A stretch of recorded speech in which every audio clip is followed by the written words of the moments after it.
मध्य प्रदेश में समान नागरिक संहिता यानी कि यूसीसी का 90% ड्राफ्ट बनकर तैयार हो चुका है।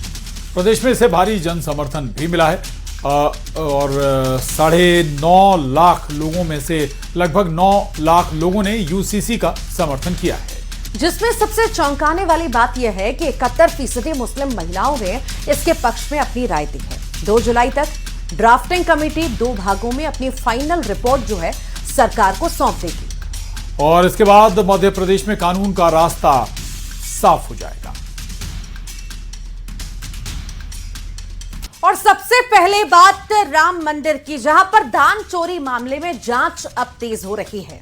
इस बीच खबर है कि नृपेंद्र मिश्रा को राम मंदिर ट्रस्ट का मुख्य कार्यकारी अधिकारी यानी सीईओ बनाया जा सकता है। सूत्रों के अनुसार राम मंदिर परिसर में तिरुपति बालाजी मंदिर की तर्ज पर सीईओ पद बनाया जा सकता है, जो वित्तीय और प्रशासनिक प्रबंधन की जिम्मेदारी संभालेगा।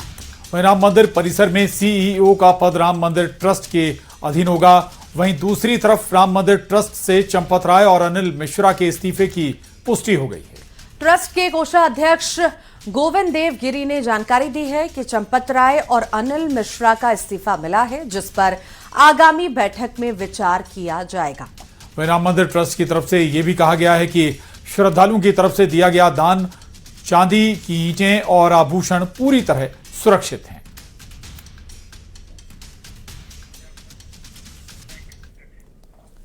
और राम मंदिर दान चोरी के बीच न्यूज 18 से खास बातचीत में चंपत राय के शिष्य नरेश चौहान ने अपने गुरु का बचाव किया।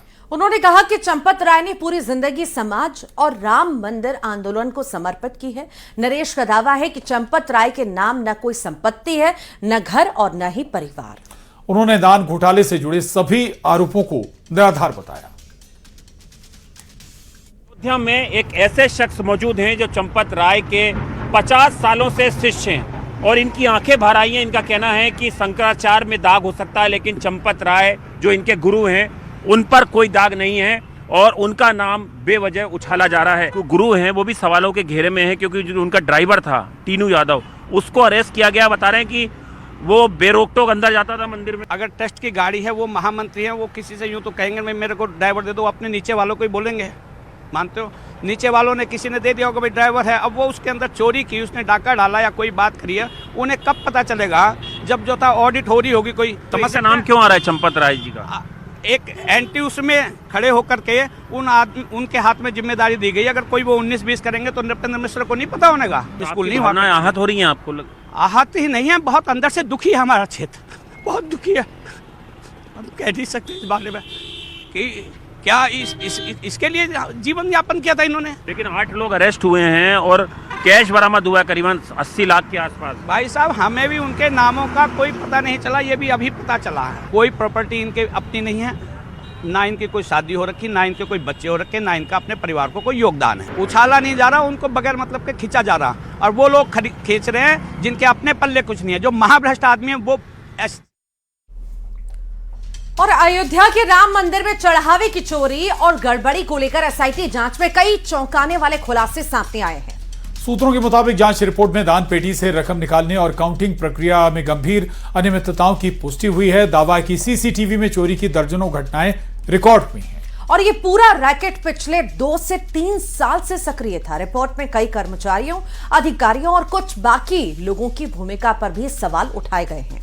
अब इस मामले में आगे की कार्रवाई और जिम्मेदार लोगों पर शिकंजा कसने की तैयारी की जा रही है।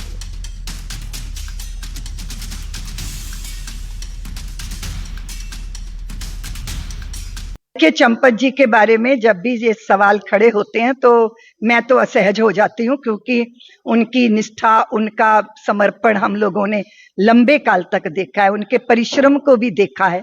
लेकिन वही वाली बात है कि कभी कभी ऐसा होता है कि चंदन के वृक्ष पे भी सर्प लिपटे होते हैं जो अपने विष का त्याग नहीं कर पाते। आसपास वाले लोगों ने इस तरह का दुराचरण किया कि एक ऐसे व्यक्ति को भी प्रश्नों के कटघरे में आज हम खड़ा देख रहे हैं, जो देख के अच्छा नहीं लग रहा। और इसी बीच एसआईटी की रिपोर्ट में कई और बातें भी सामने आई हैं, जैसे कि भेंट और चढ़ावे के गणना कक्ष तक नकदी के संचालन और उसके प्रबंधन में बड़ी खामियां पाई गई। जिसे रिपोर्ट में जानबूझकर की गई लापरवाही माना गया है। वहीं ट्रस्ट के चंपत राय और अनिल मिश्रा की भूमिका को लेकर भी सवाल खड़े किए गए हैं, क्योंकि ट्रस्ट को इस चोरी का अंदेशा बहुत पहले से ही हो गया था। एसआईटी ने अपनी रिपोर्ट में माना है कि इस पूरी साजिश को रचने और उसे अंजाम देने में टिन्नू यादव और सुभाष श्रीवास्तव की भूमिका सबसे अहम थी।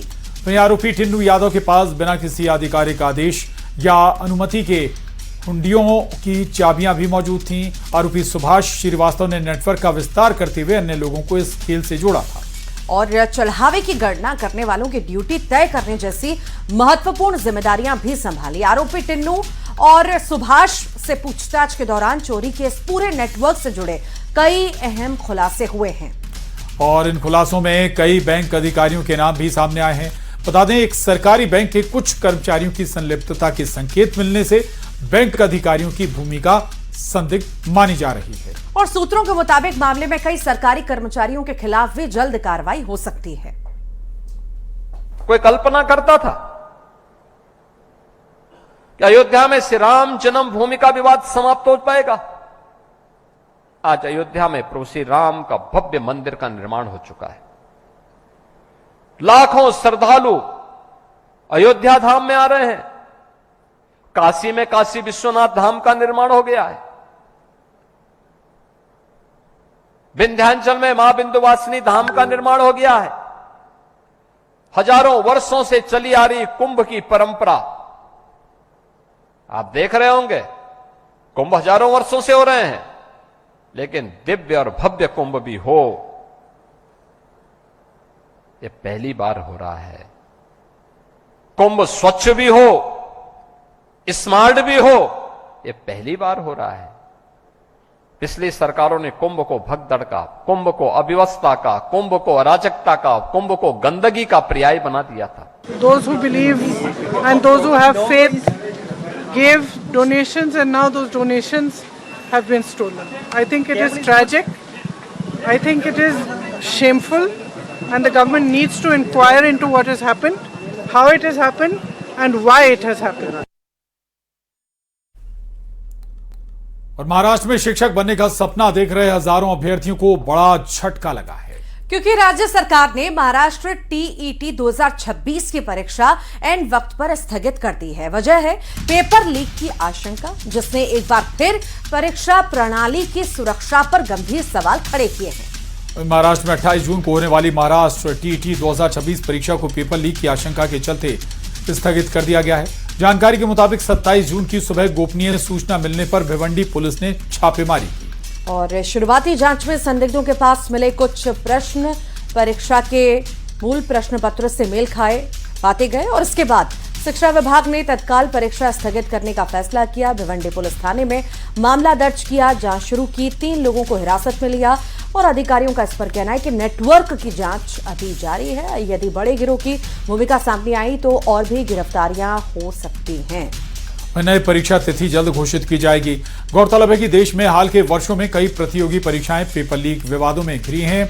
ऐसे में महाराष्ट्र सरकार ने परीक्षा की निष्पक्षता बनाए रखने के लिए अंतिम समय पर परीक्षा टालने का फैसला लिया है, ताकि किसी भी अभ्यर्थी के साथ अन्याय न हो और पारदर्शी परीक्षा सुनिश्चित की जा सके।